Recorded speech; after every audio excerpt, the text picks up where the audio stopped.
আচ্ছা, যখনই আমাদের মতন কিছু ছেলেপিলে যখনই দুপা হাঁটতে শেখে বা এক স্টেশন থেকে আরেক স্টেশনে যেতে শেখে, তখনই একটা ভুল প্রতিশোধ নিয়ে নেয় যে কোনো একটা মেয়েকে লাইফে নিয়ে এসে তার সাথে টাইম পাস করে। যাকে এই টাইম পাসটাই যদি অন্য কোনো জিনিসে করতো বা অন্য কোনো কাজে করতো বা অন্য কোনো একটা কেরিয়ারের ওপর করতো,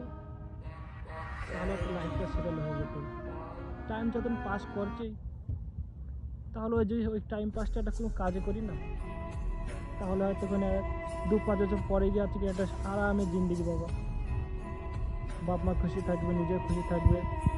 নিজের জীবন সাথীটাকে যেটা যাকে বানাবে সেও খুশি থাকবে।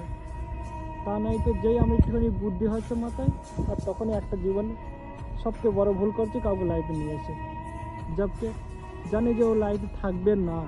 তারপরেও আছে কিনা ভালোবাসার জিনিস নিয়ে থোয়া, যাকে যে জিনিস নিয়ে থোয়া করছো ওইটা একটা কোনো জিনিসে কোনো একটা জায়গায় ইনভেস্ট করো,